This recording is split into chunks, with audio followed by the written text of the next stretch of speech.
शकुनी गांधार राज्य शूल का पुत्र था। गांधारी इसी की बहन थी। वह गांधारी के स्वभाव से विपरीत स्वभाव वाला था।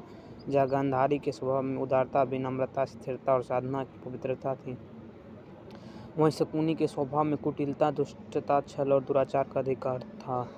वह जीवन के उदात्त मूल्यों की तरफ कभी भी आकृष्ट नहीं हुआ। उसके सामने तो अपना या उससे आगे अपने संबंधियों का स्वार्थ रहता था। तभी तो वह अपने भांजों के साथ स्वर्ण के कारण पांडवों की महान विपत्तियों के कारण बना। दुर्योधन को वह बहुत चाहता था। उसकी ओर से इसी ने युधिष्ठिर के साथ जुआ खेला था। पासा फेंकने में इसकी बराबरी और कोई नहीं कर सकता था। अपने इस अपूर्व कौशल से ही इसने युधिष्ठिर को एक ही भी दांव जीतने का अवसर नहीं दिया। हर एक दांव युधिष्ठिर हारते जाते उन्होंने अपना वर्चस्व दांव पर लगा दिया। तभी भी इस दुष्ट ने उन्हें इनकी पत्नी द्रौपदी को दांव पर लगाने के लिए उकसाया। युधिष्ठिर ने द्रौपदी को भी दांव पर लगा दिया। जब युधिष्ठिर सब कुछ हार गया तो उन्होंने वचनबद्ध होकर वनवास को जाना पड़ा। वहाँ अनेक आपत्तियों का सामना पांडवों ने किया। कौरवों ने अपने भाइयों की पराजय पर खुशी मनाई। इन सब में गर्व से फूलने वाला दो व्यक्ति थे। एक था दुर्योधन और दूसरा शकुनी।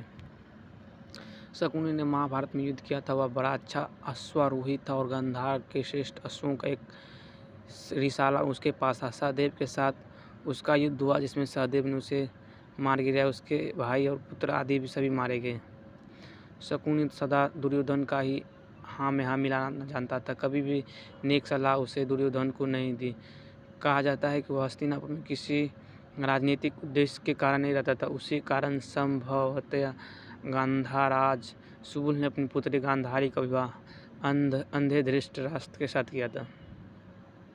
कुछ लोग तर्क रखते थे कि आखिर तो शकुनी कौरवों का मामा था। फिर यदि उनमें एक भले के लिए कोई बुरा काम किया तो वह एक संबंधी के लिए स्वाभाविक है। कौन ऐसा होगा जो अपने संबंधी के भले के लिए प्रयत्न नहीं करेगा। लेकिन जहाँ तक जीवन की उदात्त चेतना का संबंध है, इस तरह के तर्क निराधार ही प्रमाणित होते हैं, क्योंकि शकुनी ने छल और कपट का आश्रय लेकर उस पक्ष के साथ दिया था जो अपने भाइयों के प्रति पूरी तरह अन्याय करने पर तुला बैठा था। जिन पुत्रों को स्वयं माता गांधारी ने आशीर्वाद नहीं दिया था, उनको शकुनी ने अन्याय की ओर अधिकाधिक प्रेरित किया। शकुनी का ऐसा करना यही व्यक्त करता है कि उसके हृदय में न्याय और सत्य की प्रेरणा नहीं थी। वह तो एक कुटिल व्यक्ति था जो अपने स्वार्थ के कारण जीवन को उदात्त गरिमा को ठुकरा कर कितने भी नीचे गिर सकता था। महाभारत के पात्रों में जहाँ एक तरफ जीवन की श्रेष्ठता और उदात्त गरिमा बोलती है, उसके विपरीत शकुनी जैसे व्यक्तियों में चतुरत्व का भी रूप में हमें मिल जाता है। कौरव पांडवों की गृह कलह का बहुत कुछ उत्तरदायित्व उसी पर है। यदि वो कुछ और ऊंचा उठकर सोच पाता तो पांडव भी उसके भांजे थे, उनके प्रति वो इस प्रकार विदेश नहीं रखता था। उसी के कारण साध्वी द्रौपदी का भरी सभा में अपमान हुआ। बाद में भी जब महाभारत का हाहाकार चारों ओर फैल चुका था, उसने अपनी कुटिलता नहीं छोड़ी। दुर्योधन ने द्रोणाचार्य से युधिष्ठिर को पकड़ कर ले जाने की प्रार्थना की थी। वह चाहता था कि शकुनी मामा फिर युधिष्ठिर के साथ जुआ खेलकर उन्हें हरा दें और इस प्रकार उनके वनवास के लिए भेज दें, जिससे यह सारा युद्ध ही समाप्त हो जाए। उस समय भी शकुनी इसके लिए तैयार हो गया था।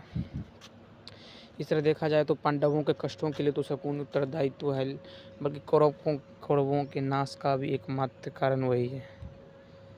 यदि जाय के समय वह छल ही नहीं दिखाता तो पता नहीं कौरव कुल का इस प्रकार भीषण अंत होता या नहीं।